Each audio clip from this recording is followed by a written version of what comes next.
Eno ebbaluwa ya Rema okuva ewa Kenzo. SMX ndi mubaka, sikyusizaamu wadde ekigambo. I wanted to record this on a video, so it shall remain on record. Unfortunately, I have failed, given that I'm the worst writer. Okay. Rema yazaala Amalu Musuuza Malayika. Ye maama we. Forever and for good, that will never change. So, kitegeeza nti, we will talk to each other. Paka nga one of us, Mukama amujjuludde mu bulamu bw'ensi eno. Nga wadde okusoomoozebwa kungi, abantu bangi banninako obukyayi bungi, for their own reasons, which is okay. Kuba ensi bw'etyo, Mukama y'asinga okumanya. I have nothing to do okuggyako okubaleka. Balabe bange bangi be mbadde mmanyi, ne bentegedde mu mbeera eno. They are using this chance okunsuula. They are doing their level best to make sure I go back on streets, which is okay. It's okay. Kuba era that's my home. Zendikana Kambata. And it's very possible. Life can change and I end up on streets again. Awo byebyo. Kubanga tukilabyeko. Nga ba once billionaires bazzeeyo ku zero. Kisoboka. And I can feel the effort. Amaanyi bali mukozesa mangi nnyo okunsuula. Era nga wulira. I congratulate you people. You are winning. Bannange, amaanyi gampedde. I'm a fighter. Hustler. Mukunoonya ssente. But not in fighting people. So I don't think I can win this battle, honestly speaking. Nga wadde embeera eri bw'etyo, sigenda kuvaayo nnyanike maama w'omwana wange mu bantu for the sake of winning this battle. No. A big no. I won't give you what you want. Era mwogere paka we munaakoowa. Like, judge me, Mukama anaatulamula. Abantu oba bankyaye, it's okay. At least I will quit music and do something else. Naye nga sigenda kubagamba byama bya famire yange. Mu nsi, teri atayagala kirungi. Ffenna kye tukolerera. Naye ekirungi bwe kibanga kyannemye, kitegeeza kyannemye for some reasons. Ekirungi kyannemye.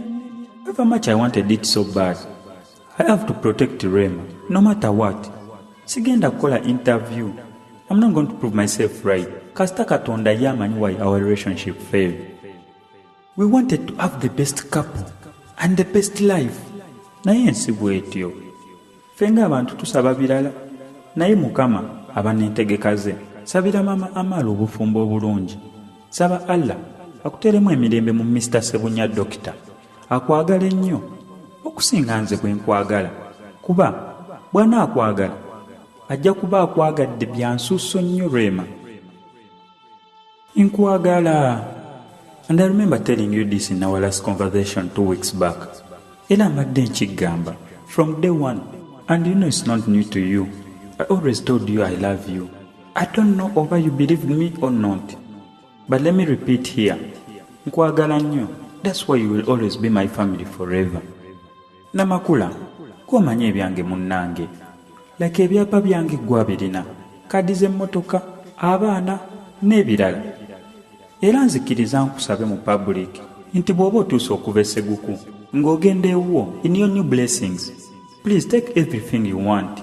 Remember nze another thing okimanyi ndi mugayaavu nnyo. Ate ntambula nnyo. Ebintu byange bijja kumbulako. So keep them for me please, until I trust someone else again. Bagamba nti nina omukazi oba abakazi abalala. Ekyo si kituufu. I'm single and not searching for some reasons. I congratulate you Mr. Sebunya. Yoga Sebo. Rema mwagale bambi, because you are the man of her dreams. And the reason why she made this big decision, she's living her dreams. Mashallah, may the Almighty show you the way. Amal mwana waffe, era nsaba, mwagale, she's a sister to the coming Sebunyas. Rema oyo gw'olaba, badde naye for the last 5 years, I've been with her mu mbeera enzibwe nnyo, nga gye nkomeza. Tuyise mu bingi, and it's one of the reasons why our relationship has failed. Naye mu mbeera eyo, simukubyeko wadde oluyi, simuyombesezaako mu bantu, tubadde tuyombera mu kisenge.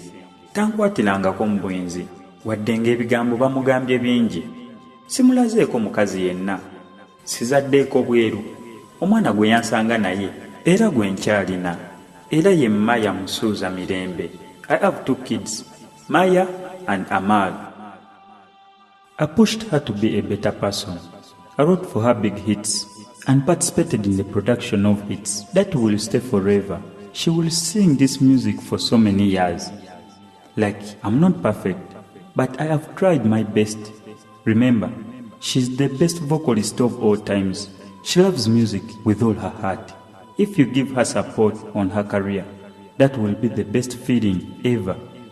So, good luck, my brother. No, I'm not your enemy. Era tompitangako taata wange.